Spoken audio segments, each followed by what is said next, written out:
project for that child that never really excelled in any specific area really does well because it's their own work, it's what they're passionate about. And students that were not the best in the math or the science are maybe the students that excel in identifying a need and presenting on a business of their choice that they know about.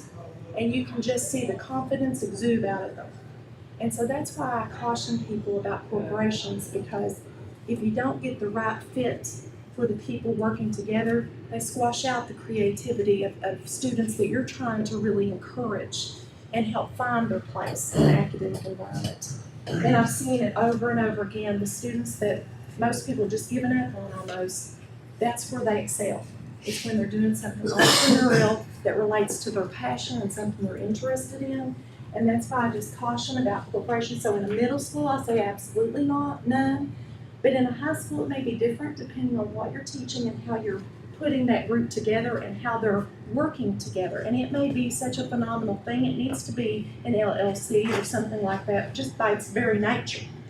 And so for you, I'm just cautioning you to give you that information up front, to have you think about it as you're going through it. But there is a business plan. Now for you all, there's a paper. So for the students, the younger students, rather than a paper, they just give me a collection of the different things they have done to prepare the business plan. So instead of a paper giving us, like for you all, you'll have a set of things you'll be showcasing in your paper.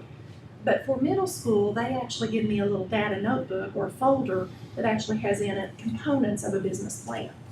For you all, it will be done in the paper. Presentation board for them, which is a trifold. For you, it's a PowerPoint.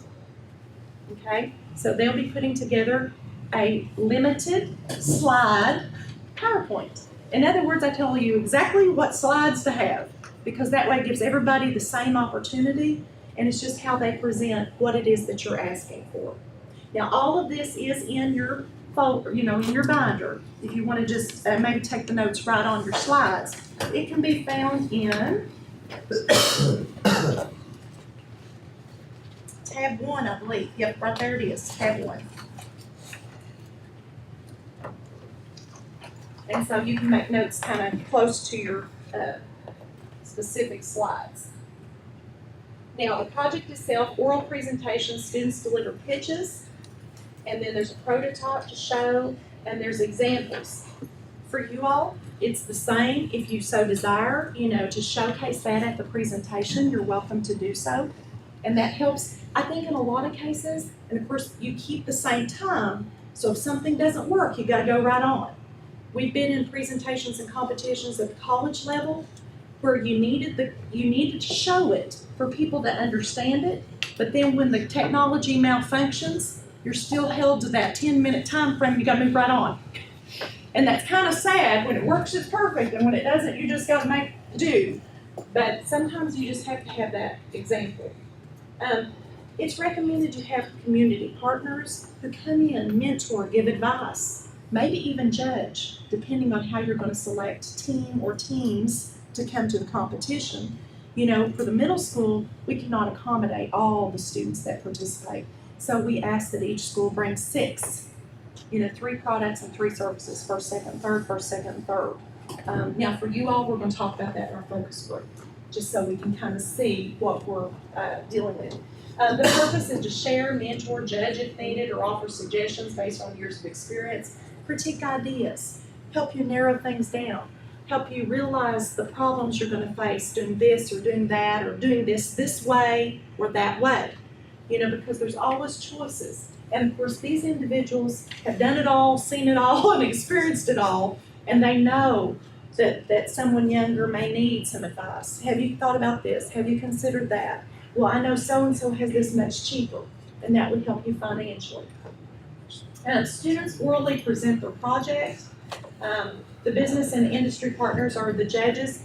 In the case of the middle school, I take a class of my students who were learning the same things the middle school students were learning, and they go, and they actually serve as the judges. So I transport about 50 students to not county sports plates, is where we had it, and so they actually do the judging. For you all, it is a professor, a graduate student in business, and a community leader in business. And so I think that's a good representation of different judges for you, because it's the academic side, it's someone who is just coming out of it, and then it's someone who practices. And is that more? And so this young man, he would hear his dad every day come home and say, I'm a welder and it just upsets me so much because I can't precisely get right back on the same point as I leave. Because when you weld something, you stop at a point and you can't get perfectly back on the exact same spot to start welding again. And his son listened to that, and his son created a holding device that would precisely allow wherever that welder stopped to set in the same spot. So it helped with the precision. He actually looked to patent that. So young people, and that's what I tell my students, guess what my college students want to create? You can guess. You were there once. What is Moorhead missing? A better restaurant, a bar, an entertainment facility, a hotel at the lake with a bar. They go for much larger types of creations, and they miss a world of opportunity that's very affordable to them to start by recognizing a true need that can be quickly taken care of. And so these students in middle school and in high school are looking to solve something more relevant. And it doesn't cost nearly as much, but has such great potential. And so when my students come, it is a wonderful educational experience for them because they're shocked.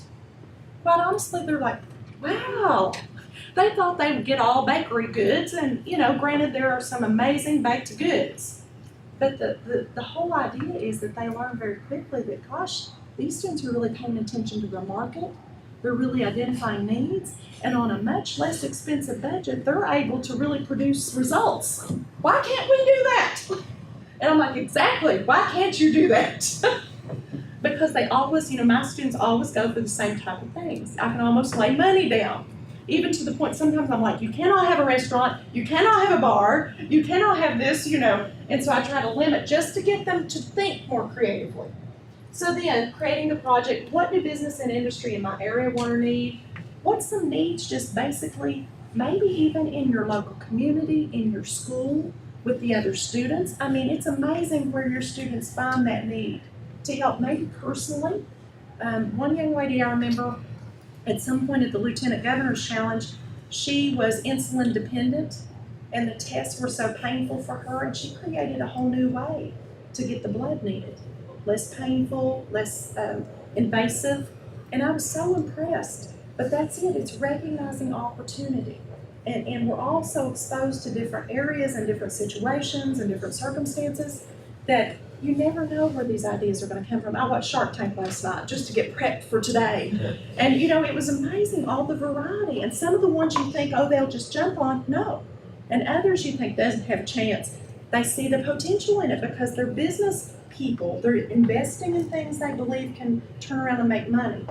How can I produce it more cost effectively? How will I determine if there's a market? How much startup money will I need? Where will I get the loan? How much interest will I have to repay?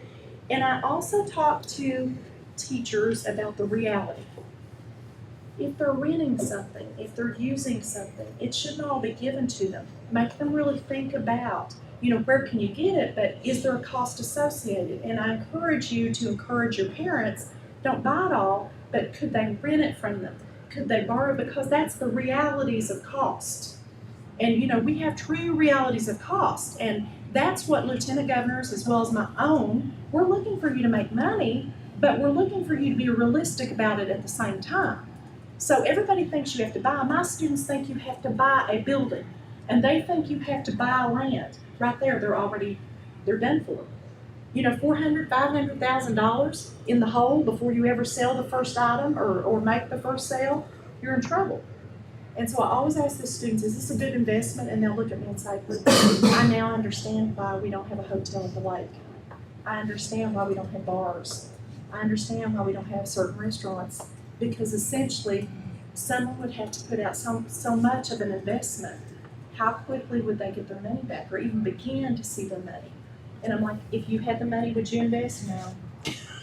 And so they understand them, but you have to go through the whole thing before they do. So in the middle school, you don't care because it's not you, so I'll skip right on. In the high school curriculum, I chose a curriculum piece, but it's not the sole thing. It gives you activities.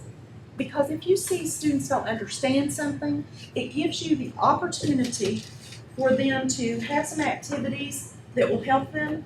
Now, I ordered this, and it's on back order, but I have ebooks for everyone. So I will be sending you, based on your sign-in, an email that allows you to have the ebook and allows you to also share it with six total people. And so that gives a wonderful opportunity. And again, this is just a resource for you. And as I go through the curriculum itself in the binder, I'll kind of explain why I thought this lesson would help you if you needed it. Maybe students don't understand target market. They just don't understand why, okay, it's the students. They don't understand why you have to drill down. What's the age? What's the income? What are they looking for? How do you know? Those sorts of things. So you can do some activities. In fact, today, that's the one we're going to do. We're going to focus on a target market in here.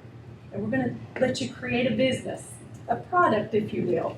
And so, some of that's going to help you understand then what your students are going to have questions on. One of the big ones we get on the college level is, how do you know which setup is best? Which legal setup? Like, am I sole proprietor? Am I better off to be a partnership? Or what about a corporation? And so there's a lesson in the curriculum book that actually walks you through the benefits. Because on taxes, my friends, that's a big one. How do we want to be taxed? And so that specific activity walks your students through, and it's like a game. And so that'll help you understand as well. But the first lesson is, am I an entrepreneur? It's the same for middle and high school, because I think people need to recognize what is entrepreneurship, what skills are associated with it, do I have them, do I not? And we all have them to some extent. It's just maybe we have certain components more dominantly than others. Maybe certain people are more leaders. Does that mean you won't be a good entrepreneur if you're not a great leader? Not necessarily. Because a good team player is also a good entrepreneur, someone who can work well with others and not have to be that dominant force all the time. And so you can get to that. Products and services. Oh, and let me at this point pass out something I think is going to help you see the layout of my entire plan. Let me see, here it is. I was trained at Babson. Babson is like one of the national and international leaders in entrepreneurship. They did what's called a business model canvas, and they spread out everything you need to know in a business plan in one piece of paper. And I've conformed that so that you all can kind of follow along. And that's kind of the approach that I have taken with the questions that are guiding you in this. But in one page, it kind of lets you see the layout of everything and kind of what your students are going to have to answer and be asked. Oh, you got one? Okay, I didn't know. Okay, good. But I think this kind of lets you see then it's a progression. And so I did it in stages. So the first one is products and services. The second one then follows through to your customers, and then channels and distribution, marketing, team members, operations, summary, which is kind of like you put it all together. And then your financing is both fundamentals of financing that you have to provide and where it's coming from. So kind of the funding itself. So you've got fundamentals, what's the cost, how much it's going to take to start up just to get me in the door, what's my break-even point. It gets to the hardcore numbers, but then it's a matter of, okay, now you know all that, where are you going to get the money? And so it kind of breaks it down in little stages and steps for you, all on one page, but each one of my PowerPoints and each one of the lessons focuses on one area, one at a time to build. The National Council on Economics Education, which is what I worked for years and years and years, is where the curriculum comes from. So it's been vetted in the classroom. You may get into it and say, some of this is outdated, but it's about the ideas and the activities to help them learn. So it's the fundamental things. Could it be maybe more today? Perhaps. But what I wanted to find is something that provided good sound lessons that were tested so that you then would know when I use these in the classroom, they're going to work well. And students are going to understand it. They're going to gain the knowledge they needed to gain from it. Okay? Business Model Canvas, what you have in front of you, like I said, is a change from the one I was trained on, because the one I was trained on went straight into, what's your value proposition? You know, what are you offering that nobody else is offering? And it went into it much more quickly, which I feel like in high school, students maybe have never had a course in entrepreneurship in their life, or maybe never even had exposure to business in their life. And if they haven't, I think you have to start them somewhere to get them to where you want them to be. And all of this is kind of new. And when you're trying to solve a world problem, it takes some effort. And so that's kind of why I redesigned it. And you can go over it this next year and let me know what you think at the end of the year or at the regional competition. Give me feedback. Give me ideas about what worked well, what didn't, and that sort of thing, because I look for that. Also, it's a feed-in. It's a feed-in to other things. FBLA, DECA, the Lieutenant Governor's Challenge, the Academy for Entrepreneurs, Governor's Academy for Entrepreneurs. There's all kinds of opportunity for your high school students to be able to go on and take this knowledge and do so many things for themselves, scholarships, awards, fellowships, different things like that.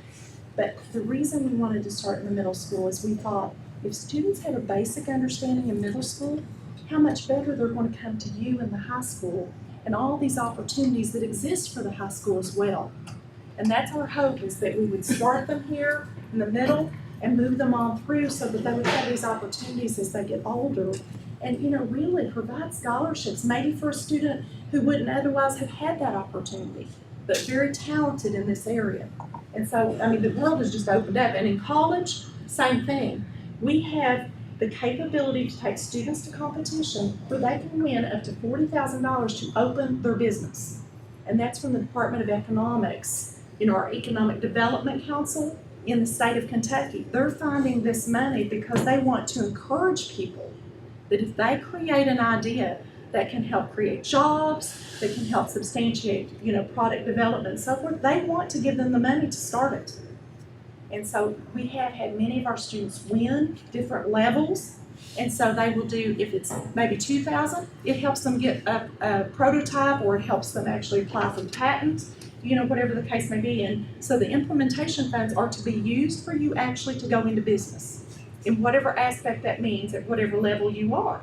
Because, they're still students and we want to encourage them to finish school, but it allows them to have that opportunity so while they're finishing school, they can also apply for a patent, or they can, copyright the name or trademark the name, whatever the case may be, to help them get one step further.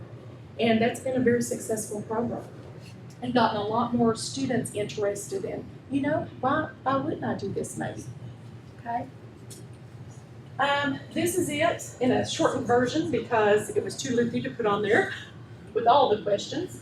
And then the next step is the support. So maybe you would need to work with a social studies teacher, maybe a science teacher, maybe a math teacher, depending on what you're doing, or self-contained, because many of you, now I meant to let you all introduce yourself, and I skipped over that part. So maybe at this point, let's hear what each of you teach and just your names and your county, so that we can get a better idea, because maybe you all would have ideas for others in here outside that area.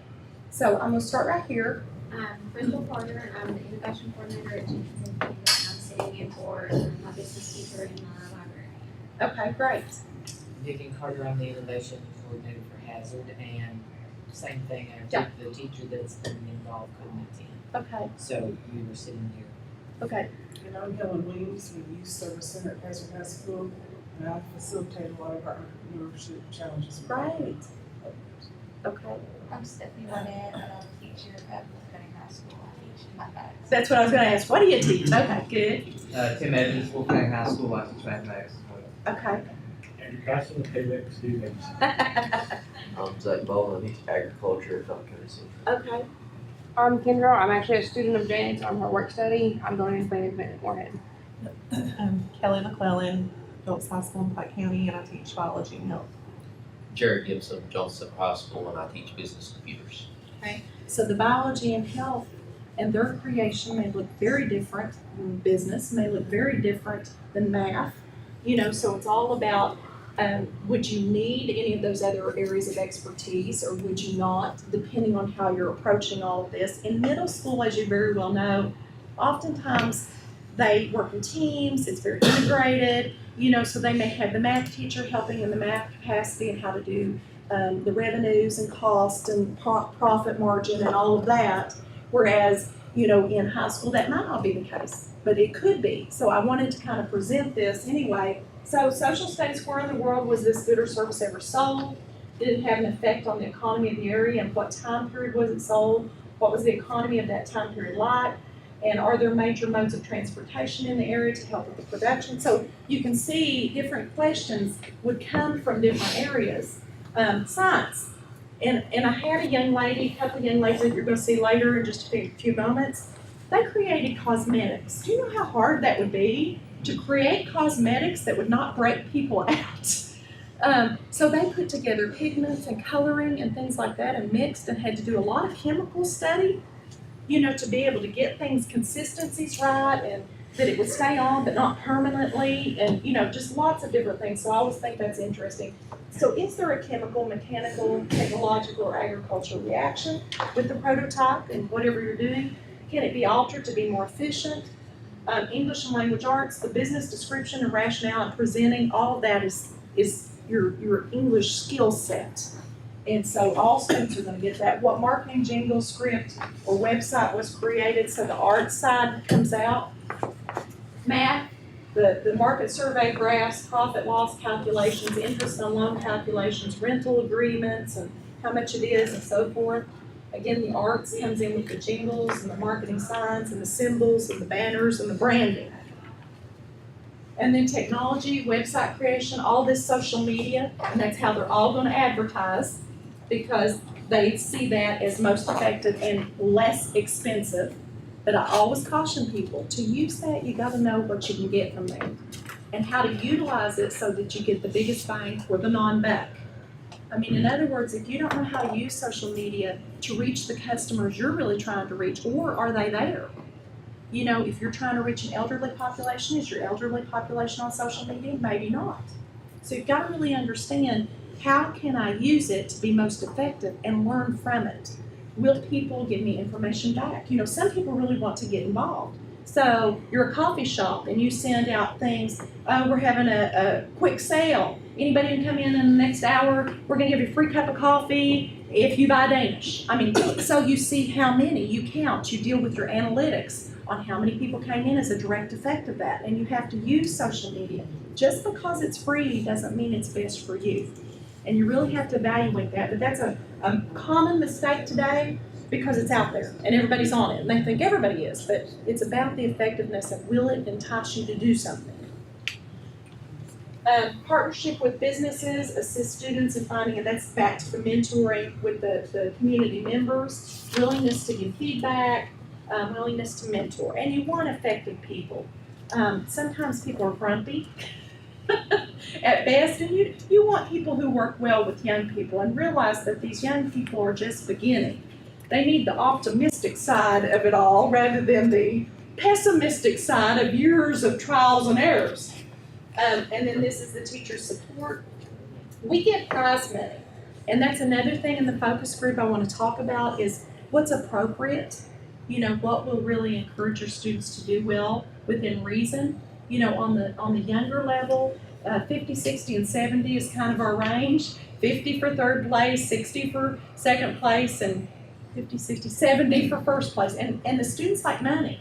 They don't care about the ribbons and the trophies. They like cash. And believe you me, it was a challenge to figure out how our foundation would let me have cash to bring.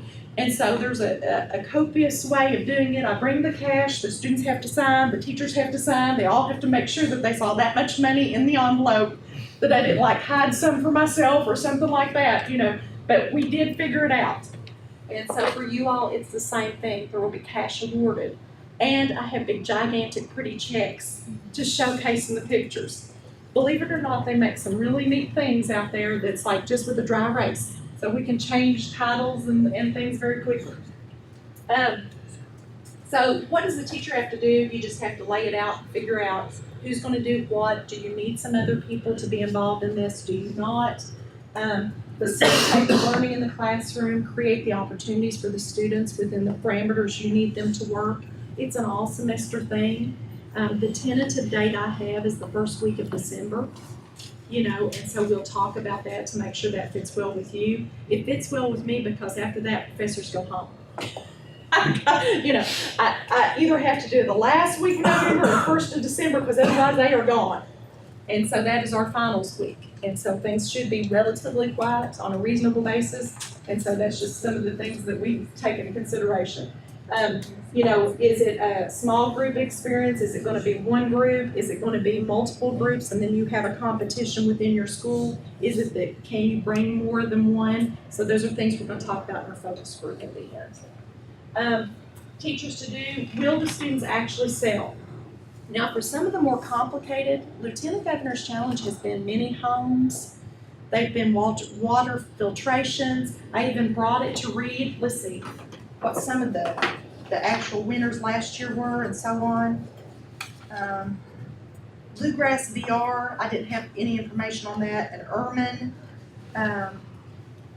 Biochar, which was using I want to say something like the charcoal, and it was being filtrated and created an entirely new device to be able to be used. So, some of these are chemical reactions and things like that. So I didn't have a lot of information on all of them. Dolphin Lager, which the names don't allude to what the products are, if you know what I mean. I tried my best, but they didn't tell a lot. Lamb LLC. And so I'm not sure, maybe growing lambs or fostering lambs farm, I'm not sure. So the point is there's a variety of different things, the lieutenant governors, and they're looking for things that are ready to go, like that are already in the process or ready to go. I did not see anything that said you could not have sold already. You may want to double check all of that, all the rules and regulations are up for 2019 already. And so I do have all that printed so we can kind of share that too at lunch. But the point is, they may be more advanced. You're doing this in the first part of the semester. We'll give you feedback. And so it may be that you want to take that feedback then and further develop. All that's due for them is by December, I think 8th, they want to know you want to compete. And then your paper and things are due in February, and then March is your presentation. And so I tried to align it so that it would give us time to give you feedback, and you'll receive in scanned copy all the feedback from the judges that you are presenting in front of. So the professor, the MBA student, and the community leader will actually give the feedback. And so you can take that and offer that to your students for improvements. But I know that they really want you to be at that point that you're ready to go and sell. For me, it could be fictitious in that you have worked and you have estimated sales from you going around and surveying and that sort of thing, or actual sales, and that you actually sold it. It's up to you because everybody works different, and this is a semester project, and maybe you don't have time to sell yet, and that's okay for me. The revenues, if you're doing this on a high school level, I would assume that the revenues are theirs, or however you've done it. If they had to borrow money from you, I assume that they'll pay you back and that sort of thing and work through that process.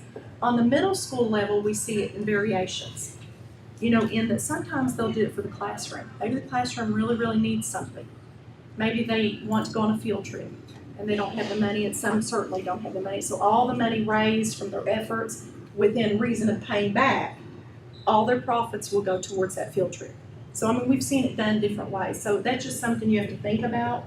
And I just kind of present that so you get that in your mind.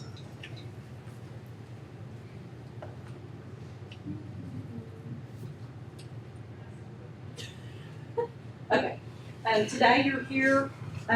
Middle school has a requirement of STEAM. I forgot to put the A in there, but for you all, it's certainly up to you. Because Lieutenant Governors does not require that. I think they favor that to some extent. STEM especially. But for me, for the high school, yours is gonna be such variations that I did not put that restriction on there, though I anticipate that would probably be in many cases what I get in some way. What it takes, commitment, assistance, support, curriculum applied, and then regional competition, because again, we can discuss what you plan to do if it's multiple students and you pick the best, or if you want to bring maybe 2 or 3, so we'll discuss those things with you. Everybody's gonna be different there. My students actually come to judge the middle school, but like I said, you'll come to me for the high school, and I'll actually have professionals and people who teach and know business. This was one of our projects that we actually have videotaped. I'll skip over that as well. And then this is kind of the past history of us. There was a pilot project in 2013 with one county, which was Pike County. By 2016, we had 7 counties, 3 independent districts participated, 2,006 students, 800 businesses were created. The regional competition showcased 232 businesses, and service learning opportunities in the region were provided to approximately 230 business students, and somehow it just ended up being 230 and 232. So I did check those numbers, and I'm like, okay, it really is that, but just really too close. And this was the high school results last year. So Kelly and her group of students actually placed last year. And so you see, Don't Be Coy was raising koi fish, game of science, which was actually to help students better understand science in various aspects. A lot of chemistry was on there. And then Race Production was actually a group of students who did advertising for people and would do commercials, shoot commercials for them. Okay. And then these are the 2 young ladies in middle school that I talked about that created their own cosmetic line, wore their own cosmetic line, and sold happily their own cosmetic line, which I thought was pretty impressive, and they had profitable returns. And then there's Mr. Asher, who was back with the welding device, which I was always so impressed with. And then this young man was a hearing impaired student that was absolutely a delight to meet. He created a lemonade stand, as simple of entrepreneurial venture as you can be, and it was just his confidence, it was just how he could explain and talk about what he had created, and every judge loved him just because of the enthusiasm he brought with his product. And I like to think of him as the apple in lemonade, because Stephen Jobs, it was all about him being able to sell what he had. And so you have a good product, and if you can sell it, all the better. And then what can students take away? They have valuable skills, 21st century skills. They're able to take it on to so many different places.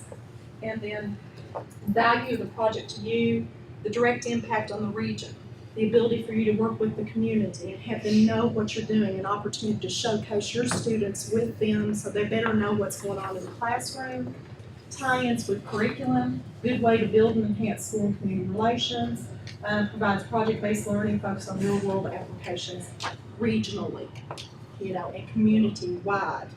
And I think that that's really, really important. And just a thank you and appreciation for KBAC, for our College of Business, the Booth Endowment, and the Booth Entrepreneurship Center. And that is it, my friends. Yay! If you want to take a break, stretch, go to the bathroom, get some coffee, do that, and then Let me ask you, I forgot to mention, oh yeah, the deadline to register for the Lieutenant Governor's competition is October, correct? well, it said December 8th was the entry of interest. Let me go back and see. So I had a hard time finding, then you thought October, I couldn't Let really me find. check. Let me see here. Because I printed out. I've got December 3rd, 2018 is registration deadline. Okay. February 20th is the written plan and marketing, and March to be announced is when you actually go to the regional competition, you find out where you've been assigned and actually present. But I tell you to go to their website immediately if you're interested so that you can read through everything and kind of be in the know. Last year it was October. And I think I had mentioned that to you previously, and then I pulled it up, yeah, Saw it. yeah, because. Then I couldn't find it online, so I was just. Yeah, because it says here in the challenge in the executive summary, who, students grades 9 through 12. Teams, 2 to 4 students from anywhere in Kentucky may register to compete. Deadline, December 3rd. business pitch competition, score in all 4 categories for the total overall best score to win. And it's written business plan, video commercial, 1 minute or less, oral pitch presentation with PowerPoint, and trade show booth display. When, register by December 3rd, and then it tells you about February 20th, the other pieces, and then the final pieces in March. Highly accredited, that will be beneficial to your students, going through that process will be great for them. It says a proposed venture may compete only once per year in the competition. Proposed ventures earning more than $5,000 in revenues prior to the competition are excluded. So I mean that, it'd take a whole lot of sales to get there, you know, so you're in pretty good shape. So you can't can, earn that before February, March, whenever the competition. that's right. But that gives you a lot of leeway. You can sell and see what your sales projections are without actually going over the threshold. Duties of advisors, since we're on it, I'll quickly identify student teams that are eligible, coach the students on their presentation and plan, assist in gathering local resources, such as business incubators, legal advice, other related needs. And often, one of the biggest challenges I think to everyone is like where you go for advice on patents and things like that, and that's a challenge because I know Kelly dealt with that. A lot of lawyers that deal with that are very specialized lawyers, and they charge fees for consultation. The other question is how do people's students, how are they able to get an LLC being under 18 years of age? Well, they could propose it and actually not go through the process of setting up yet. You know, that could be We one bantered aspect. that around and then we thought about having parents step up.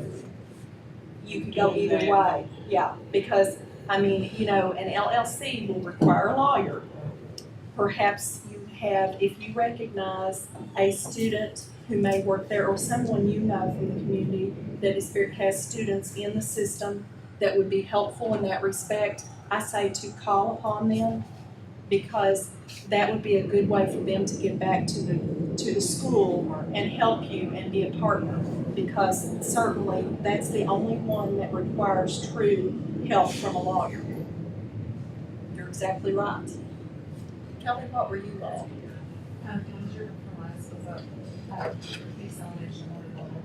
Were you all, did you all do LLC or any of that? Were you just? But that's what they're working Oh, okay. Were they a partnership or a sole proprietor? Okay, so they were simple to form and didn't have to have legal help and advice and all of that, yeah. But you're exactly right.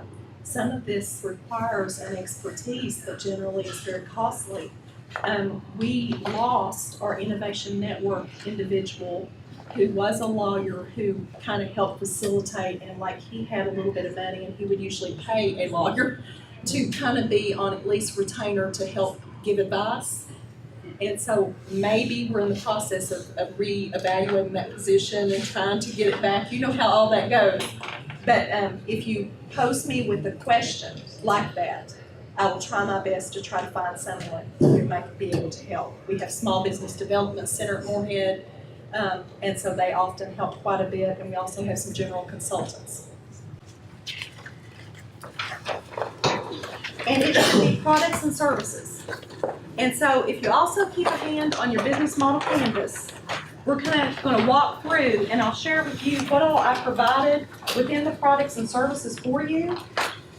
So you have business model canvas briefly discussed with the questions, but that doesn't matter. It's really about, in this section, how do I figure out what to provide? You know, how do I go about even guessing at what people want or need? Thank you very much. Thank you.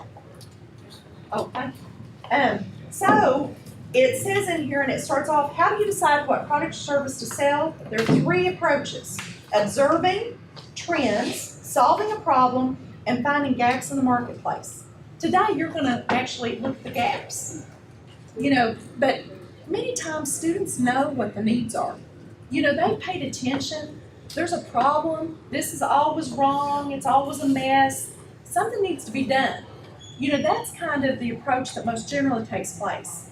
Trends, you know, everybody gets on the technological bandwagon. We have lots of apps identified and thought of. But then the question is, can you actually write an app? Can the students actually technologically create an app? Because the idea is one thing, but actually being able to follow through and create an app and not having to hire someone, not having to seek out somebody else and all that sort of thing is a whole different thing. But everybody will say app because everybody's on their phones and they're like, gosh, if you pay $2 or $3 for this, do you think of all the millions of people I could sell it to? And it's kind of a quick game of money, but the fact is there's a whole lot of effort that's gone in up front. So one of the neat things was somebody created like a charging station. And they charged money for the charging station, which I think is hilarious and very needed because what happens in high schools and middle schools? Everybody's phone goes dead. And so why not charge a little bit for a charging station and make some money? So that was quickly what one group identified as a need. And so I'm sure that in many cases, your students are going to have some idea about a need in their school, in their community, whatever the case may be. But to take it further, you may actually analyze the gaps. So I talk about observing the trends, and on these videos that I've made, it may bore you to tears, a lecture, but if you needed more detail other than just the ideas in the PowerPoints as presented, you can go to those videos online at theholler.org here with KBEC. And it walks you through, and then it talks about then the prototype, manufacturing and creating the product, and quality assurance. And so these are the components, and you can very quickly see them on the business model canvas, as you walk through, guided by questions. What kind of considerations would students think about in this category? And these are the things. And then what about in customers? And these are the categories. So it kind of gets your thinking more than anything. If you can answer these questions, then your students can write the paper. So it's all about kind of moving through it in an order. So then also, in this part, it's taken from lesson 7 of the book. So it says lesson 7, so that means it's from the book. And it talks about the business plan itself. And it just goes through activities and things that could help you learn some of these. And the biggest part is the gap analysis chart. And so you actually have a sample of how to analyze what's going on in your community. And so it says already exists, could be improved, and missing. And so it allows students just to completely brainstorm about what they see, and it could be you do it just in school, you could do it in the community, you could do it, just open it up to any ideas, whether it be regional, national, whatever the case may be. And so that kind of walks them through what they're looking for. Then it gives some demographic information and analysis, and all of this is only as far as you want to take it or as far as you need to take it. But it gives you some teaching activities if a certain component of the concept is hard for students to grasp. And I know in the legal setup, that's always one. Even my college students are like, well, how do you know which one? Do I want to be a sole proprietor? Well, that means all the money's mine. And I'm like, yeah, and all the risk is yours. Partnership allows you to bring people in, but sometimes you find out very quickly friends are not good business partners. Very quickly, unfortunately, or family members are not good business partners to have. Where are you? I'm still with one. I'm still with one. I started. No, you're okay, you're okay. You're still number 1, okay, Yeah. gotcha. Yeah. When you said lesson 7, that threw me, where Oh, did you? I'm It says sorry. lesson 11. It says lesson 11 in Oh. number 1. Oh, Flip okay. past the little PowerPoints. Flip past the little PowerPoints. Right, so the lesson 1 is. And that's from the okay. book, just because this is the first part and you're trying to figure out how to create a business plan. And so I've matched up these activities, and because one of the first steps is that gap, this section goes over identifying the gap. And that's why it's there. So then flip to your second tab, third tab, sorry, tab 3, and it says customers. And so in customers, it wants to know creating value. And creating value is hard. It's one of the hardest things. When I was being trained at Babson, they actually provided a reading. And it's actually found past the PowerPoints. And it's about what is customer value and how can you create it. And it goes through just brief readings on value, because Babson preached that it's more than just a benefit. Value is truly how it changes what's been done. You know, what value does it bring? It's not about a benefit or a feature that has a benefit, but it goes deeper than that. And so in the value proposition on the presentation, it says, for whom are you creating value? Who's benefiting? What's the nature of the benefits? Customer value is benefits minus cost, and features offer specific benefits, but the value proposition is the set of benefits or values your product or services promises to deliver to customers to satisfy their need. So that's a complicated thing. You know, when I think of eating at McDonald's, what's the value there? I'm not hungry anymore, but Parties. yeah. But you know, to get a value out of that's a whole different thing than just Good marketing tool. yeah. And so there is a supplemental reading in this section on that particular point because it's one that's a little bit harder. It talks about value has many different meanings. To some, value means price. To others, it means benefit. It also means the worth of something. That's why you hear some people saying the value of money, and others who prefer money for value. It says the dictionary meaning includes the regard that something is held to deserve, the importance, the worth, the usefulness, merit, worth, usefulness, use, utility. Have you ever heard the term utility?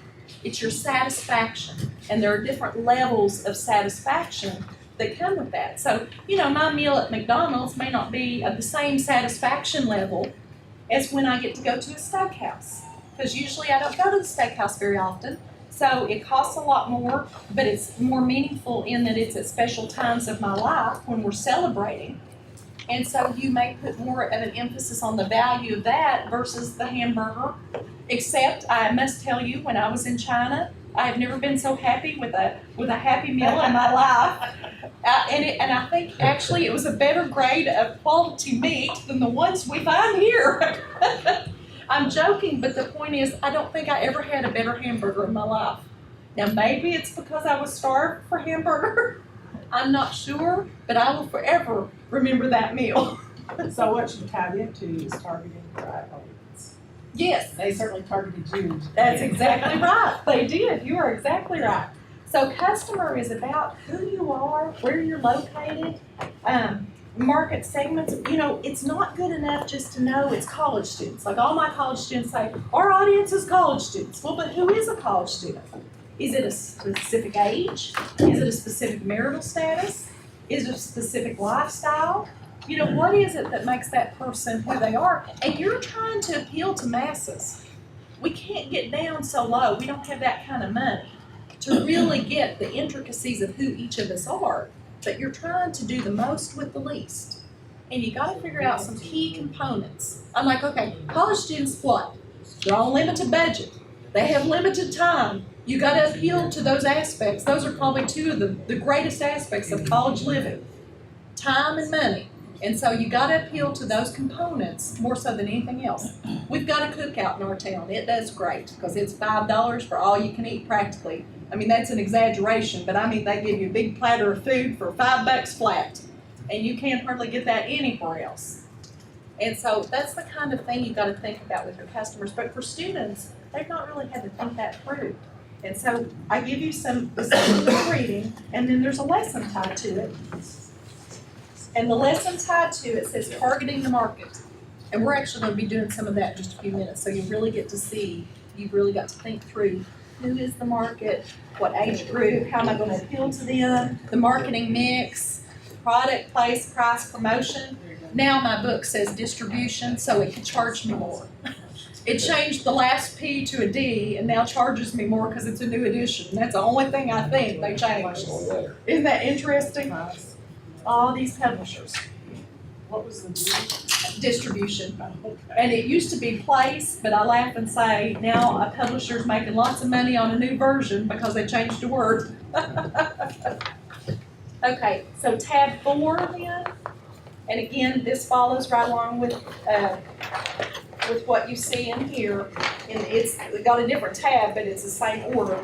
Channels of distribution. How are you going to get your product to whomever it is that you need it to? And the importance of this, I can't even begin to tell you. I always laugh and use the example, all the electricity's off because of a snowstorm. And everybody needs generators, and everybody needs lights, and everybody needs, kerosene heaters and the like. And if a store can get those to you when you want them and need them, they'll sell out. They'll sell as many as they can get their hands on. But what happens a day later when the electricity's back on? Can't sell any. And we've seen store after store, Lowe's and others included, trying to get merchandise there because they don't want to hold too much because then you're stuck with it. But you want it when you need it, and you want to make it available. And you could have an unlimited supply to provide for people because that's the one time everybody's worried about it. And then after the crisis is over, nobody cares and will not buy. Build on their fears. That's right, that's exactly right. So here it talks about the supply chain, making sure that you get things, the different channels of distribution, how it goes from a manufacturer to a consumer, or a manufacturer to a wholesaler to a consumer, and all the different methods it could get to you. And of course, every additional person or organization you add, the more expensive the product becomes. That's why if we can buy direct online, we're going to save ourselves a whole lot of money. So this helps students understand that importance, and again, the quality aspect. If you don't get it to me when you promise you will, I'm very upset with you. You know that to be the case. Very upset with you, and you may not recover. And so not only is there a component of quality with the product itself, but also with the distribution and handling. Amazon cracks me up. The other day, I got those big checks in. I told you about my secretary is pulling this big thing down the hallway, and it was bigger than her. It was life size, so you can imagine a box this big. She's pulling it down. I'm like, what is that? And she's like, it's for you. I don't know. And so we open it up. Only half the box is used. The criticism of Amazon is that they're wasting lots of waste. And I guess that was the designated size box for my checks that are about this big, but it was life size. And so all that wasted space, and we're like, where do we even put this big old cardboard box? Because we have to get it out of here. But I mean, that's the thing. But it protected it. There was no damage to my product. It was safe and secure inside. So I mean, And it costs more shit. it cost more shit. They paid it, but that is a concern, especially if you're the one trying to return it. Because then generally you get the cost on you. Have you ever used Overstock.com? Great things and Wayfair, but if you ever have to return something, the cost is on you completely. And it goes by pound. So if you have a chair or a couch or anything, Amazon's a pain to return. You Oh, yeah, have to get I know. online. I make you go through a Yeah. series of questions. You have to do, that's what I know. So that's So the a lot of people backside don't of it. return it Exactly. because it's a- Yeah, and that's the Cumbersome. backside of it. And that's how they design it. Yeah. Yeah. See, they're very smart. We'll pay it, we'll take care of it, but then you try to get it back to them, it's a mess. You're exactly right, and costly. So all of that's in here, maintaining customer loyalty, customer service. Sometimes the customer service is what it's all about. No questions asked, but I was banned from Walmart. Did you know you can be banned from Walmart? Yes. I was banned from Because you returns did too from many Walmart. returns. I had a wedding shower, and back then they didn't have those little gift receipts, so nobody stuck in a receipt. So I was bringing back sheets and excess toasters and all these things, and finally the man looks at me and says, "You can't bring anything else back." And I said, "What do you mean?" "Well, you just can't bring anything. You have brought back too much in a certain time frame." I said, "Let me see a manager," because I had never heard of that, and it was with the thought that people were stealing and then returning to get the cash. And that's when they started using the gift cards and other things to curb that, because there was no way in the beginning to determine if it was from your store or another store. And so they had to put some restrictions on there. And if you remember in the beginning, there were no questions asked. And so they had to change policy because it was warranted abuses. Some man in front of me had a lawnmower that I know he must have, covered his entire 5-acre farm with, and said, "Oh, there's something wrong with it. I just used it one time. It was beaten and it was banged." And they're like, "Really? Really? You just used it one time?" I mean, so there was a lot of questionable. My son went through that, Things he had there, yeah. Sears, and they would, tillers were always returned. Big chunks of dirt in them, Mhm. that they wouldn't work after they tilled whatever, Yeah. Yeah, so I mean, so they had to change, and I understand, but all of this is in there, and then key partners. You know, in your search for vendors, there's key partners you need and relationships that you have to build. You know, maybe I am a catering business and I depend on fresh fruit and produce from certain vendors. I have to have backup because you never know if you're gonna have enough, too much, too little, and so forth. And so we talk about all of that in here and its importance and relevance. So there is an activity to follow it, the entrepreneur and the supply chain. So these activities are all in your ebook, but I put them in here according to what they relate to, so that it's easy for you. And it goes through everything you need, more than enough, and maybe you would only use pieces of this, but at least it's provided there to help you understand the importance, and if your students just don't get that part. Because I mean, it seems self-explanatory, but maybe they're just not understanding all the different hands that play a role in getting it from manufacturer to you. Okay, the next tab is tab 5, and it's marketing. And so in the marketing then, it's what is marketing, what's the marketing concept, marketing mix. And that's the relationship of all these components of marketing and how they work together. And basically the mix is where it's at, the product, price, place, promotion. And place can also be called distribution. But then we get into competition. Barriers to entry and competition, which I'm giving you an extra. I realize that in the competition, sometimes we get into something called barriers to entry. And I had not covered that. That was something that was additionally on the Lieutenant Governor's Challenge, and I thought, well, this would be a good place to kind of introduce it to people. You know, we know there's competition out there, but barriers to entry goes a little bit further. What could prevent me? What could, in fact, prevent me from being able to enter the market? I know this is new, and I'm going to tell you what good. Yeah, I'm going No, to I tell you. didn't have the, you what got- you she gave has her, something. you gave me something Oh, different. did I? You're doing the one that has the 2 pages, not the 1 page. Oh, okay. All right. I didn't I get need the help. barriers to Come back. competition. Then we need to, hand me everything back. Don't you love papers? We can get all kinds of confusion if we don't watch. Ask the barriers to entry though. Yeah, one does and one doesn't, so we'll start all over. Okay. I'll let Kendra sort it out from my chaotic confusion.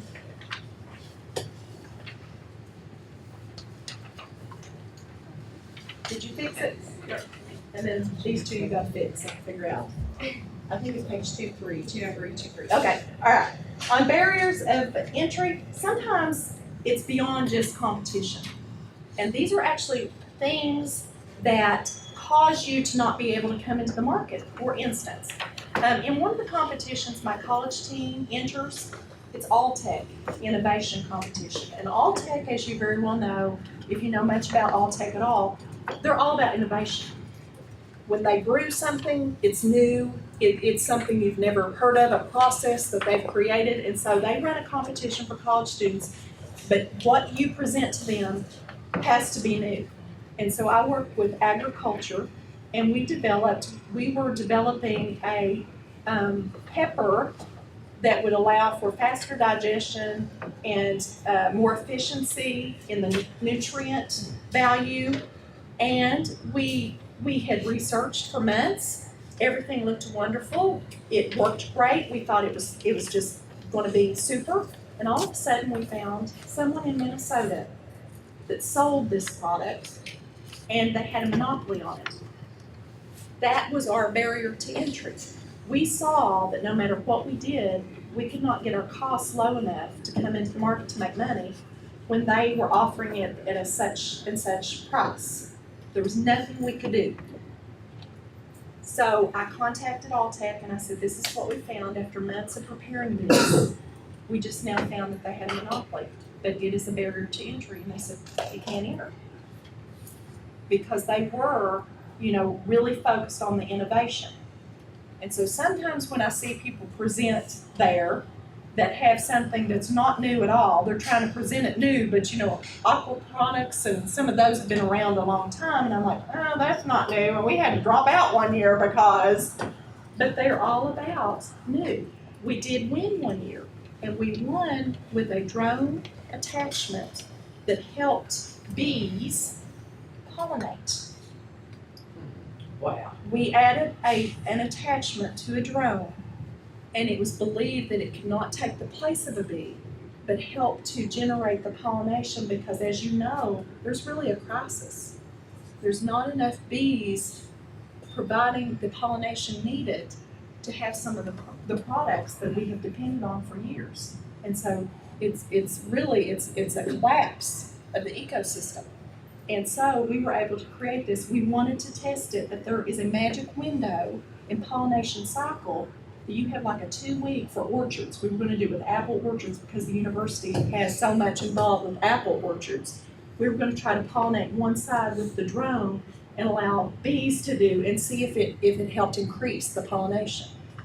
And so we missed our window, unfortunately, and the students didn't want to continue. But we won with this idea, and I think it was revolutionary if it could have worked, and we needed to further research to see. But the competition was based on that innovation. And so when I say barriers to entry, sometimes literally, if you're researching and paying attention, there are reasons that you cannot get in that market. I mean, you absolutely will not be able to survive, or you won't be able to thrive, definitely. And survival is all dependent upon what you see as survival. Could you enter it and make a little money? Maybe. But if you're not going to be able to sustain, why would you want to spend all that effort and money and then hit the brick wall? And so for us, that monopoly stopped us in our tracks because we in no way could do what they were doing for the price. And so the reason I wanted to include that, one, is that is something on the lieutenant governors that I identified as something we've not had in there. We mentioned competition and all that, but I thought it's stronger than that sometimes. So if a business in a local community, let's say I am a little mom and pop place, 30 minutes from the local or closest town, and I'm providing a grocery store. I'm just a little local grocery store. They have a monopoly, and they have faithful people coming to that business, and they've been coming for generations. And if they're providing what you need, sandwiches and the like, which we know there are places like that exist there, a new business is going to have a hard time competing because there's a loyalty there, and people love them, and maybe they've always been there, and maybe I have an arrangement with them that I pay once a month because I don't get my money but once a month. They've worked out things and reasons why they would stay there. You might not be able to go into that business, even though you could outsell them, but you've got something going on there that you just couldn't identify. And it's about the loyalty, and it's about people loving the people that they're doing business with. So that could be a barrier to entry. I laugh and say Dollar General, they got it figured out. How many local Dollar Generals you all got nowadays? But guess what model they figured out? They figured out that mom and pops aren't in existence hardly anymore. And that if they can go into places that are not direct competition with other areas, there's a need for that. And they're doing well on that model. They're staying away from the Walmart competition directly, but they're moving into these little places that I live 30 minutes from Paintsville and 30 minutes from West Liberty. And we didn't go out. I mean, you're not going to go back for meat or anything until you have to go back to the town. So if you can pick up milk and bread and other things, you're going to pay a little more, but you're willing to do that because you don't want to go back to town. And so, it's what we all need. So they're recognizing something, I think, that for years we've had, and then just all of a sudden mom and pop places kind of dried up because we remember how hard they had to work. Because Walmart pulled down. Yep. And so Dollar General's able to they've got the volume so they can kind of compete there and hang on. Okay? All right. So then branding was something that I realized there was kind of a little gap. So you see a little branding page, it's got Kellogg's in black, a big black blob kind of. It's still in that same tab, right before you hit 6. So you're in 5 and then, right at the very back, it's a big black blob right beside the orange. There it is, you got it. Yep. Okay, Nike. Number one on the list, everybody recognizes this. This is taken from like Family Feud. If you had to recognize a brand, what would you recognize? And Nike's number one. Of course, they're in controversy right now. Have you heard about their new campaign? Yes, I'll never buy Nike. I mean, and some people feel that way, and others don't. And I mean, but the point is, they're taking a stand, and it'll be interesting to see how it all shakes out. You're exactly right, just to see kind of whether that was the right move by them or not the right move. But if I say to anybody, Nike, you can tell me it's the swoosh. What do you also associate with that brand prior to this controversial thing? Athletes. Quality and athletes. I mean, you know, my husband has, Michael Jordan. Yeah, there's Michael Jordan. they built him and he built them. Yeah. You know, he's the only one that's kind of curved to have his own brand within them. That's kind of cool. See how the shop is gonna do I mean, that's all part of it. They were very innovative. Mhm. Once they became well-known, then they started doing what they called Nike Tags in the larger cities. And these were interactive places to shop, but also had interactive things for everyone to do. You're That right, was- and That I've was a forgotten really that. cool marketing Yeah. thing they did with that. Yeah, you're exactly right. I had forgotten about that. Because then later they changed and things, but you're right. And so, you know, look at these Kellogg's, McDonald's. I used to laugh and say McDonald's and Mickey Mouse own the world. If you were driving to Florida, what was on every stop nearly was a McDonald's. Yep. And then, of course, Mickey Mouse is world internationally renowned. And so, you know, some of these we just have come to be, it's a part of our culture, just absolute. So I give you a couple of websites that talk about branding, their YouTube videos. And, you know, branding is really important. So students in creating a business, they're creating more than just a business. They're creating something that hopefully would last long beyond them. And so they've got to put some effort and thought into how will I brand it? What will represent me? You know, and represent me well. Tab 6 is all about team members. And heaven help us, we need good team members, good people who can work together, who can communicate and get along and really do what they're supposed to do. The very first thing that we learn, I've done, you know, different variations of entrepreneurship for many years, but one of the things I would do is I would go into elementary, you know, 3rd grade, and I would bring all the supplies.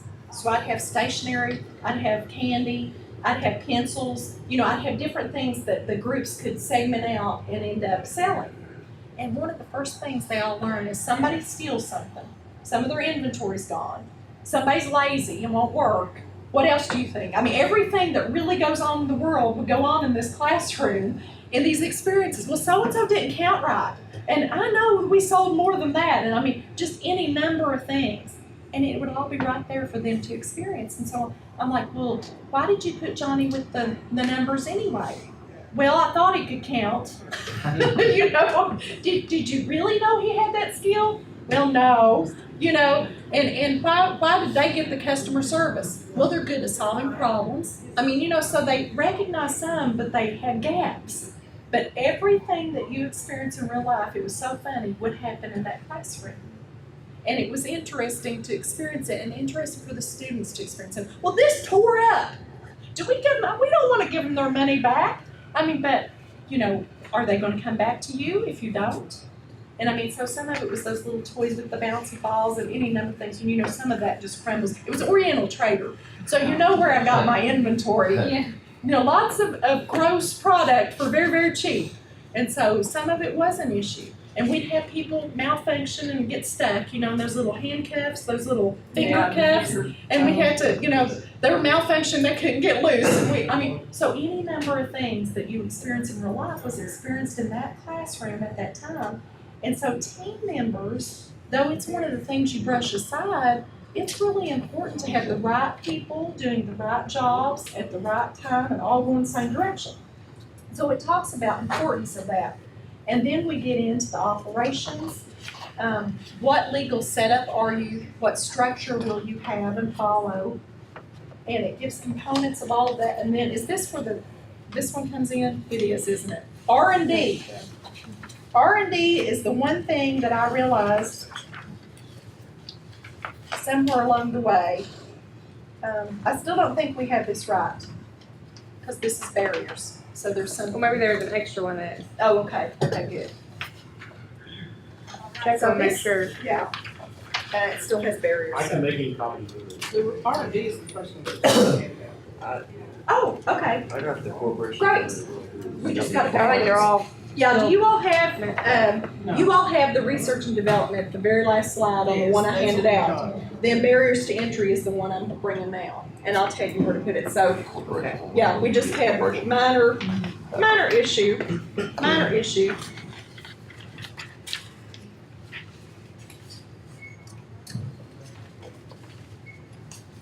How funny. No matter how you plan it on papers, they can get out of control for you real fast.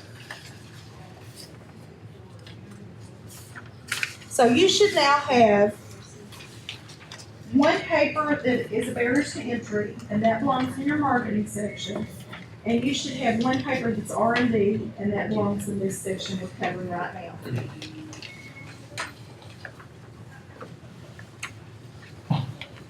Because that was the last one, but you know, research and development is really important because the way for you to stay ahead is to always make sure that you're thinking ahead.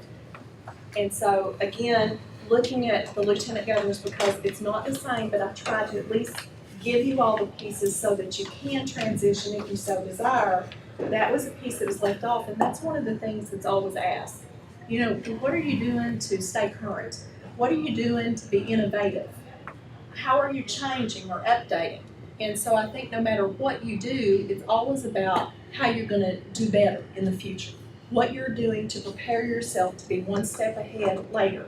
And we know that's so with everything. All these remodeling, you've been noticing McDonald's is putting millions, maybe even billions, I don't know, of money into remodeling. And they do that every so many years because they realize it's very important to be technological. Our college students seek out Wi-Fi. You know, yeah, and mobile orders. I mean, and that's far ahead of all the others. Far ahead, but they've always been very, what I want to say, innovative in knowing that we want to own where our stores are. So you can have a franchise of them, but they own. McDonald's corporate owns the land it sits on, and that's very different than most. You know, and so then technology has been another area where they very much emphasize we're technological, and they're one of the first to do these mobile orders, and that'll be interesting, kind of watch and see how that evolves. You look at Amazon and how they're transforming the way we get groceries. You know, always before, of course, I thought you'd go to a store. Well, now you can order it, and now Kroger and Walmart are having to keep up. And they're having to, you know, create ways for you to get the same kind of customer service and quality, so I can drive up now. Big cities doing that. Yeah, but they're having to compete. Yeah. I used the example earlier when some of us were just talking that I never dreamed in a million years that I would be teaching online to people all over the world. When I first got into teaching, and I learned on a typewriter, had a computer as I was going out of college, and now you can reach people all over the world. It's fascinating how quickly things change, and we all have to really adapt. Because if you were not to adapt, what would happen? Amazon will take over. I mean, Walmart did not so long ago, and now they're having to fight to keep up. But isn't it interesting how it flips? Because they were the boss at one time, and now everything's changing. But I found out that there is a bill floating through Congress that's attacking Amazon. Do you know what for? The wages that they pay their employees. Walmart's going through so. Yeah, Name the Bezos bill. yes, yeah, because they're low wages, and they're saying they're making all this profit margin and they're doing all these things. Why can't they at least pay a decent wage to their employees? So it'll be interesting how that affects their business, you know, because, you know, they're touted as having until how much. I can't begin to announce a number as to their profits, and yet they're saying their employees can't even make an honest wage. Is that, you may know more about it. Yeah, that's what it is, because Yeah. so many of Amazon's employees have government assistance, they have food stamps, they get, you know, all this government assistance, and they have jobs and they're wanting to say that's not right, you should just pay the, So it's like us teachers. just pay them more. That's right. That way, that, it save taxpayers money. Yeah, that's Because if they're making, hundreds of billions of dollars in Yes. profits, why can't a little bit of that Yeah. go to the, employees? that's Absolutely. the gentleman who's championing this bill says it's ridiculous for the taxpayers to be supplementing So they're these individual. supplementing Yeah, large corporations that are- That's why Amazon just keeps getting bigger and bigger and bigger. yeah, and bigger. because they've got all this money. Yep. And I mean, granted, they're changing how we do business in every aspect. They've taken out bookstores. They're the reason bookstores have gone by the wayside, sad as it is. And I mean, now it's moving into retail in general. And we all contribute to it because Yeah. you can save $1 or $2 on Amazon, so Yep. everybody buys it, and next So thing you you don't know, have to get out of the That house. convenience Yeah. factor. yeah. I just got the notifications, I was getting stuff today, so I mean, You know, That's why. you look at the companies like Apple and, some of them, they're not like that. They really treat their employees. Yeah. You're exactly right. And they're in Google, yeah. Yep, you're right. So there's lessons to be learned. Oh, yeah, there is, most definitely. And so, some of the lessons in here then focus on that aspect of what setup are you. So that's where I found that there's games, there's activities to help you see the differences of why a sole proprietor might be better in some respects than an LLC or vice versa, and it just compares them all. Because that is one area that students are always confused on, whether it be college students or whether it be younger students. It's a matter of how do you know? It's all about really the tax protection and the risk. I guess if I could sum it up, it's tax protection and risk. Because as a sole proprietor, it's all on me both ways.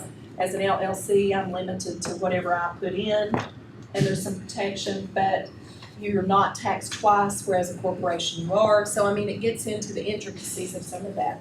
And finally then, in tab 7, it's the summary. And so the summary is kind of putting it all together. You've answered all the questions now, and you're bringing it all together. Again, I have value proposition, I bring up ethical issues, because again, when you're putting it all together, it's about what does your overall business mean, and what products are you offering, and what do they bring to the table. And I always try to incorporate business ethics because we were told years ago in our curriculum, you need to teach people how to be ethical. Well, now, if they're not ethical by the time they reach us, I'm not sure they're gonna be, but we were having all those scandals in the press, you name it. Bernie Madoff, Enron, the list went on, and it's like, if we don't teach people ethics, whether they know it or not, we've got to bring it up in curriculum, in colleges and universities, because people are not doing the right thing. They're not even questioning what's being done right in front of their faces. And so I always try then to add a component of ethics and things you need to think about, giving back to the community, getting back to the society. How do you contribute back? Maybe I can't financially. Maybe I'd love to be green, but we know green costs a lot. Green costs a whole lot more than non-green, unfortunately. If I buy recycled paper, it's costing more to recycle it and get it at a level, and it's not as good a quality. As you very well know, it's dimmer, it's not bright white because it's been used, but you're saving the environment. So it's a matter of what can a small business do and afford to do to be conscientious in those areas, but also not lose their shirt. Okay, so that's there. Tab 8 is the financials. And I actually have online a PowerPoint that goes through trying to figure out the break even, your cost, your variable, and your fixed. And there's actually a presentation there that actually walks through that to help you, because that's an area students have a lot of problem with. And many times people think that revenues are profits. You ever heard your students mix that up? They think the sales are the profits. That's what I'm making. And of course, you got to take out the cost. And so that to help with that, there's a PowerPoint on there. But then also in here, we included a component of the financing. Where do you get your money? So there's a component of what are the numbers, and then where do you get the money to support everything and to start up. And so the activity relates to that, because bootstrapping, taking it from here, there, and everywhere, and what's been invented that's just helped everybody, and it just amazes me who all goes on there, the crowdsourcing, GoFundMe pages. There's a GoFundMe for everything that happens in this world. I mean, literally. And you as a contributor, you have to really think about, do I want to contribute to this, that, or the other? Because people think just because it's out there that everybody's gonna give lots of money. There was even one out there, who was it, the Kardashian sister that's on Forbes? Kylie. The makeup. And she needed, like, they wanted her to reach the $1 billion mark or something and did a GoFundMe for her to be the billionaire or to reach $1.5 billion or something like that. I mean, so some of this is just too exaggeratory. Did it work? I didn't think it did for a long time. It took more time, and I'm like, give me a break. There's people out there who really need it. She has made the most money. Oh, yeah, oh, She's yeah. the youngest, right? She's The youngest? What is she, 18 or something? Yeah, it's very interesting, She's the 20 now. I Kardashians. think she was 18. We won't use that as a lesson today, but very interesting nonetheless, because they've taken advantage of a system that welcomes entrepreneurship. And you can't argue with that factor. But the GoFundMe is a resource that many people believe will fund their businesses. But the point is, you have to really do a lot of hard work and research to get people on board to understand and know on these crowdsourcing sites what you're raising money for. I have found it interesting with the story that's been in the news lately with the GoFundMe account for the homeless man. Oh, And the couple that set it up embezzled I all the only heard $75,000 about that. of the money. However, GoFundMe has a guarantee and they will give him the $400,000 that was raised because it's part of their business. Oh, really? And I thought, wow. Tell everybody, because I just caught the brief end of that this morning on the news, just Well, to it's kind of catch people up.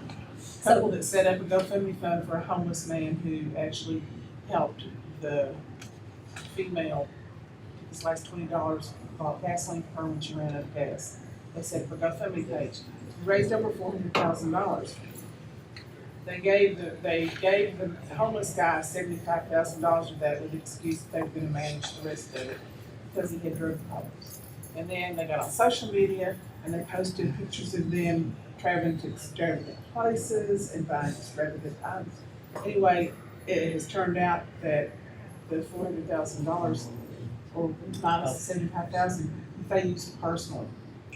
And so there's an investigation going on right now, and I don't know if they're gonna have charges against them. The GoFundMe does have the guarantee that if it is a GoFundMe account I'm glad. and the funds are mismanaged or misused, that they will back up their guarantee and Wow. they announced this morning they were gonna be giving them $400,000. But I think that's so pitiful of humanity that they did that and it was all about Goes back to looks your and ethics, I then, yeah, guess. and then used the money themselves. That's pretty sad. But, They posted it on social Yeah. media. but that's it. That's it. Got caught through social media. But you know, for a true business who's trying to get investments, they really have to work hard up front to have the masses know to go to them for contributions. So they have to work to develop the people so that when it's offered out within those few days, that it actually is contributed to their business. So business people have a harder time than hard luck stories apparently, because they really have to do a lot of research and prep on potential, not customers, but really potential investors. So they have to source, they have to try to provide information, because with that kind of money that you're trying to raise, maybe $1 billion, it's a harder sell. And somebody has to know that there's an opportunity for them to make their money back. We're all in it for money. I always say a business is a business, and at the end, they're wanting to make money. I can have many things, but if I do not have a customer, then I'm not gonna make any money. So therefore, I'm not a very good business. You know, we can do charitable work, we can do lots of things, but the point is, what makes a business different than any of that is the business has to make money. And they have to make money to be able to not only sustain, but to grow and advance. And so those are the questions that your students will come up with many ideas, artistic and other, but it's about who wants to buy that. Do you have a customer? Is there someone out there who would be willing to pay you what you want for that particular good or service? Okay, and then lastly then, tab 9. Tab 9 goes through the heart of it. And tab 9 is the explanation of the competition guidelines. I say that by November 30th at 4:30, you send to me who you're sending. You know, who's gonna be representative of your school, your class, and then we'll talk about a little bit later how many and that sort of thing. But the school application, and I have the wrong date on it, I am sorry, it should be November 30th, not the 19th, or maybe your copy has the 30th. No, it has Doesn't not. say. Okay, 30th. And that's when you're submitting to me the paper. So you're submitting to me the application and the paper, because that way I can have enough time And you, to get it scored and judged. the business plan paper is what you want. Yeah, the business plan paper and this little application, so I know who's coming, what school they're from and that kind of thing. Because if I didn't have it, I wouldn't know who's who. Definitions are the next page. Once we get past the application, you see something called definitions. I'm trying to collect data. As I go through this, I'm trying to collect data on students. Better understand who they are, better understand their thoughts about entrepreneurship before and after. So these definitions are skill sets that students think they have that are part of entrepreneurship. And so they're on this little survey on economics and business. So you want that done as a team or individual? Individual and pre-post if possible, because it gives me good feedback about how you change. Like maybe a student thought entrepreneurship is easy. And then after the whole process, they're like, no, this is pretty hard. I mean, it gives me information and help with the study that I'm trying to conduct on just how exposure can change perceptions. The next one's called a final reflection. After the student's completely done with the project, I'd like to know it says, what important knowledge did you gain? Why was STEAM focal point? Maybe it was, maybe it wasn't, that's okay. What were the profits of your business and how did the profits benefit you personally? What are your plans to continue this business in the future? And give one quote about the importance of the experience to you. How will your career choice of the future be affected? And I'm hoping that I'll get some information back from students to help me know the value of this. We have an impact component in our accreditation, and it's one thing I've tried to capture. It's really hard, as you know, to get things from students, and even as you all view and watch the experiences. And Jared gave me a really good example of one of the students in his school. You want to tell him what she started doing? What, She's- young lady? Yeah, She actually took all her money and bought a cricket, and she's been ironing on presses. What she's doing, she's developing her own designs for students, for cars, shirts. And sports teams actually started hiring her to do it. And she's designing on the cricket, cutting it out, and creating t-shirts. and so Or she's something. actually put students to work at Yeah, her she's school hiring because she's students and needed more everything to do help. it. And I mean, she is. Now, does she pay the weeks. students? Yeah, small Little bit, amounts, just to okay. help her, Yeah, basically, but- but she made like $350 profit margin this week, But, which but, was really impressive. but you know, I mean, But that's a lot Yeah, of money, but- a lot. But he also went on to say, this is a child that needs the money. Oh, yeah, Like she's absolutely. working and earning money that she can use in real life. That's something that I would never know. Well, what's really cool, she said she never got to go shopping. So now, she's taking Okay. that money and going to school Yeah. shopping now. So that's awesome. And that's We the need to kind do of something like story, I've got a fill out sheet for you that I would want to hear about. Because you all can tell me things you're experiencing with your students going through this that I would not have the opportunity to know because I judge the students, but I don't know their backstory. And I don't know how this is changing their opportunities. And so this is for them, just from their own words, what have they gained from this experience? And then I have one for you in the very last page that just asks from what you've seen, strengths, weaknesses, and then how's this program impacted your students? So that's the kind of story exactly that I'd like to see for y'all to share with me. So then, now, right after the page for them, which says final reflection paper, you go into something that says business plan paper requirements. It's out of 165 points. This is the paper. Just read through. This is what I'm looking for in the paper. It is essentially them answering this little business model page. But, you know, I want it more in a story than an answer to questions. But just briefly read through that.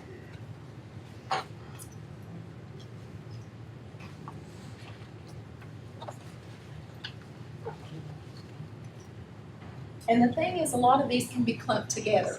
So So I say in the summary, provide a short description of your company, your product or service, provide a short description of the target market. All that could be in one sentence together. Our business provides tents to cover vehicles, and our target market is individuals with trucks who have an income of certain level. You know, it can be combined. What is the value proposition? Our product protects the things you love. That's our value proposition. So it doesn't have to be long and lengthy. I'm just looking that they kind of address these issues because these judges are going to have this exact thing in front of them. And I actually give you that right after this so you can see it's 1 to 5. And they are actually scoring on everything I'm asking.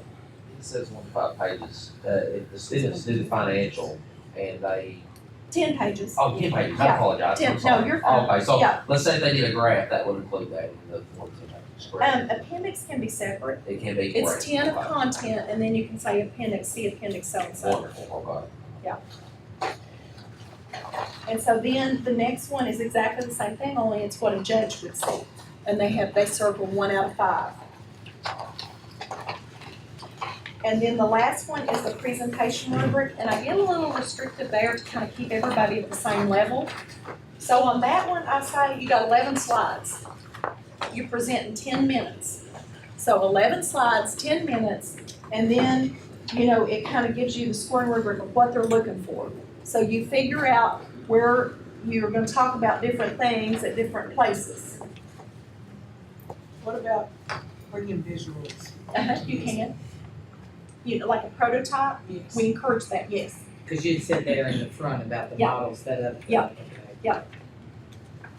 So feel free to bring anything that's been created, the prototype and things like that. Now, let me warn you, I don't think we will do it, you know, because I kind of have the judges and I train the judges. But one time we went to a competition as a college team, and they got so wrapped up in the prototype that they couldn't go on with the presentation. They interrupted us.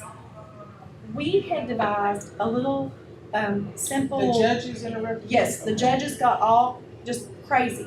Okay, we believe that in a parking garage, there needed to be a sensor down in each space. And if the sensor was covered, that meant something had parked in it. And that way we could digitally see, or an app, you could see immediately when you get in a parking garage, hey, this one's open on 3rd floor, and I go park. Okay, so we had the prototype, rough prototype. The judges kept saying, I just don't think a car could roll over that. Now, we had told them it would be in underneath, you know, in like a grate over it or something, you know, where it would just be covered.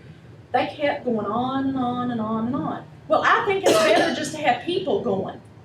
So you would hire a person for $8 an hour to do nothing but roam around. How inefficient that was. And right after we presented that, it wasn't long till they came out with this. It went global. And so, I mean, like, but they just got wrapped up in that prototype to the point that they couldn't even hear the idea. You didn't ever use them again? No. Well, it wasn't my judges. Yeah, it was at a competition. So my students just said, we can't believe they didn't even let us finish. They didn't let us They talk missed about the big picture. They missed the big focused picture. on the little. Yeah. They focused so much on the prototype itself Yeah. that they missed what they were creating. That could be, I mean, it could go anywhere for any parking garage, and every parking garage would need it and would utilize it. And it would save so much money and time, and to the customer. Yeah. If I need to park somewhere, I need to know if you're completely full, or if I That's can why you don't access drive it. around for 30 minutes. Right, like in Louisville and in other places like that, oh my gosh, you could drive forever and miss any opportunities anywhere else to get a space for big events. Disney uses Yeah. that in Yeah. every one of their Yeah, garages. I know it, and I mean, they just completely missed it. And so what I say is I caution, be careful and try to produce as a quality of a prototype as you can, because you don't know that judges won't go off on that and they just can't see it. So you need a representation, but you need a decent one. Because sometimes if they only see what it is and don't see that it's a representative of it, it can be bad. But I do caution when I train judges, I explain to them that it could be either a full-blown prototype or one that's helping them understand just the representation of it and not fully developed yet. Because, you know, sometimes the prototype itself can take years. You're hunting the right materials. You're hunting the right price of materials. You're trying to play with lots of different fabrics to see which one maybe is the right, and I'm using Kelly because I'm thinking of filter, but you've got to find the right size of material, the right absorbency, the right ability to retain residue outside and let other things flow through. I mean, so sometimes it can take a lot of efforts to get you to the right place. And so, just kind of note that stick that in your hat.